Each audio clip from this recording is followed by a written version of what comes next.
वफाकी हुकूमत ने army chief general Syed Asim Munir की फील्ड मार्शल के ओहदे पर तरक्की दे दी। फील्ड मार्शल आसिम मुनीर ने कहा, एजाज मिलने पर अल्लाह ताला का शुक्रगुजार हूँ। एजाज पूरी कौम, अफवाज पाकिस्तान, शहदा और गाजियों के नाम करता हूँ। सदर, वजीर आजम और काबीना के एतमाद का शुक्रगुजार हूँ। एजाज कौम की अमानत है जिसको निभाने के लिए लाखों आसिम भी कुर्बान। एजाज इनफिरादी नहीं बल्कि अफवाज पाकिस्तान और पूरी कौम के लिए है। वफाकी काबीना का फील्ड मार्शल आसिम मुनीर को खराज तहसीन। एलामी में कहा, आर्मी चीफ की बेमिसाल क़यादत की बदौलत पाकिस्तान को मार्काए हक में तारीखी कामयाबी हासिल हुई। आर्मी चीफ ने मिसाली जुर्रत और अज़म के साथ पाक फौज की क़यादत की, मुसल्लह अफवाज की जंगी हिकमत अमली और काविशों को भरपूर तरीके से हमआहंग किया। शानदार अस्करी क़यादत, मुल्क की खुद मुख्तारी यकीनी बनाने और मुल्क के दलेलाना दिफा पर फील्ड मार्शल के ओहदे पर तरक्की दी गई। Air chief marshal Zaheer Ahmed Babar Sidhu मुद्दत मुलाजमत पूरी होने के बाद भी खिदमात जारी रखेंगे। वफाकी काबीना ने मुत्तफिका तौर पर मंजूरी दे दी। अफवाज पाकिस्तान के अफसरान, जवानों, गाजियों और शहदा को अवार्ड देने का भी फैसला। ऑपरेशन बुनियानुम मरसूस के दौरान खिदमात के एतराफ में शहरियों को भी अवार्ड्स दिए जाएंगे। वजीर आजम की कौम को ऑपरेशन बुनियानुम मरसूस की शानदार कामयाबी पर मुबारकबाद। पाकिस्तान ने गोल्डन टेम्पल को निशाना बनाने का भारतीय इल्जाम मुस्तरद कर दिया। तर्जुमान दफ्तर खारजा ने कहा, गोल्डन टेम्पल जैसे मुकद्दस मकाम को निशाना बनाने का तसव्वुर भी नहीं किया जा सकता। भारत ने पाकिस्तान में मुख्तलिफ इबादतगाहों को निशाना बनाया। भारत के इल्जामात इस नाकाबिले कबूल फेल से तवज्जो नहीं हटा सकते। पाकिस्तान सिख मजहब के बहुत से मुकद्दस मकामात का काबिल फख्र मुहाफिज है। ये कर ऐसा कर गोल्डन टेम्पल पर पाकिस्तान की जानिब से मिसाइल हमले का भारतीय दावा झूठ साबित। भारतीय मीडिया ने सिखों को पाकिस्तान मुखालिफ करने के लिए झूठी खबरें फैलाई। गोल्डन टेम्पल के ग्रंथी ने कहा, यहां कोई हमला करने का सोच भी नहीं सकता। भारतीय हुकूमत ने बेबुनियाद इल्जाम लगाया। भारतीय फौज के लेफ्टिनेंट जनरल का बयान प्रोपेगेंडा है। लेफ्टिनेंट जनरल के खिलाफ सख्त तहकीकात और कार्रवाई होनी चाहिए। There are too many issues that this global community has to confront, is confronting.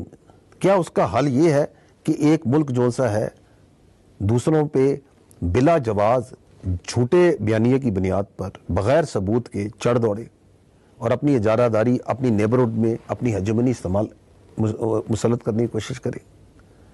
तो पाकिस्तान की कौम तो जो सी है, हम ना कभी पहले झुके थे ना अब आइंदा कभी झुकेंगे। तर्जुमान पाक अफवाज ने कहा, पाकिस्तान की कौम तो ना पहले झुकी थी और ना हम अब झुकेंगे। हमारी शहादत की आरजू जिंदगी से ज्यादा है। अल्लाह के बाद सबसे ज्यादा इन्हिसार खुद पर है, चाहे किसी ने नीली, सफेद या खाकी वर्दी पहन रखी है।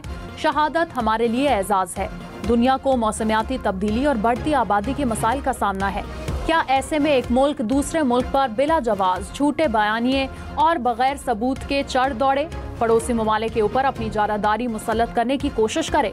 हम अमन पसंद हैं। भारत ने दोबारा जारहियत की तो मुंह तोड़ जवाब देंगे। नायब वजीर आजम इसहाक डार की पाकिस्तान की खुद मुख्तारी और इलाकाई सालमियत के लिए चीन की हिमायत की तारीफ। चीनी कम्युनिस्ट पार्टी के वजीर से मुलाकात में स्ट्रेटेजिक ताउन मजीद मजबूत बनाने पर इत्तेफाक। इसहाक डार ने कहा, मसला कश्मीर का हल अक़वाम मुत्तहिदा की करारदादों के मुताबिक नागुज़ीर है। चीनी वजीर ने कहा, चीन पाकिस्तान से ताल्लुकात को हमेशा तरजीह देगा। तर्जुमान दफ्तर खारजा के मुताबिक दोनों रहनुमाओं का रवाबित बढ़ाने पर इत्तेफाक।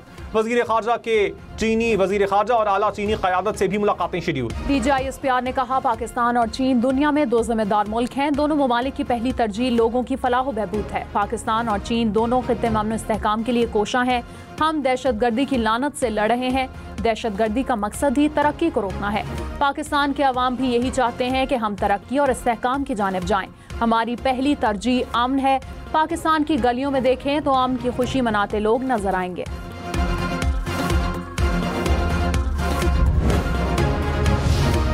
ऑपरेशन मार्का हक में हजीमत के बाद भारत को सिफारती महाज पर भी नाकामी का सामना। सिफारती सतह पर साख बहाल करने के लिए मोदी का तश्कील करदा वफ्द इख्तिलाफात का शिकार। मुतादिद सियासी रहनुमाओं ने वफ्द का हिस्सा बनने से इनकार कर दिया। पेट्रोल डीजल पर फी लीटर फ्यूल लेवी 100 रुपए से जायद करने का फैसला। IMF से नए बजट पर मुज़ाकरात। 5 साल पुरानी गाड़ियों की दरामद पर आयद पाबंदियां खत्म करने पर इत्तफाक। ज़राए के मुताबिक गाड़ियों पर टैक्सेस की शरह नई गाड़ियों की निस्बत 40% ज़्यादा मुकर्रर की जाएगी। IMF वफ्द का साबिका फाटा और पाटा के लिए दी गई टैक्स छूट खत्म करने का मुतालबा। खाद पर GST की अमूमी शरह नाफिज करने का भी इम्कान। लाहौर, फैसलाबाद, मुल्तान समेत पंजाब भर के स्कूलों और कॉलेजेस में गर्मियों की छुट्टियां 28 मई से होंगी। पंजाब हुकूमत का ऐलान। स्कूलों के औकात कार में भी कमी। स्कूल सुबह 7:30 से 11:30 बजे तक खुलेंगे। नूर मुकद्दम कत्ल केस के मुजरिम जाहिर जाफर की सजाए मौत बरकरार। सुप्रीम कोर्ट ने मुजरिम जाहिर जाफर के माली और चौकीदार की सजाएं कम कर दी। सुप्रीम कोर्ट के 3 रुकनी बेंच ने मुजरिम जाहिर जाफर की अपीलें मुस्तरद की। नूर मुकद्दम के अहले खाना को मुआवजा अदायगी का हुक्म भी बरकरार।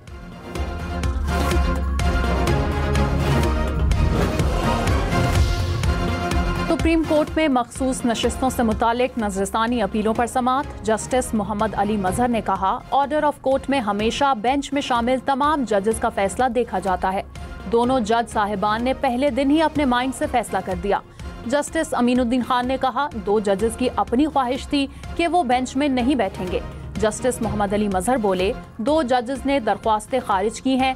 क्या 2 जजेस को वापस लाने के लिए कोई दावतनामा भेजें? केस की समाअत कल तक मुलतवी।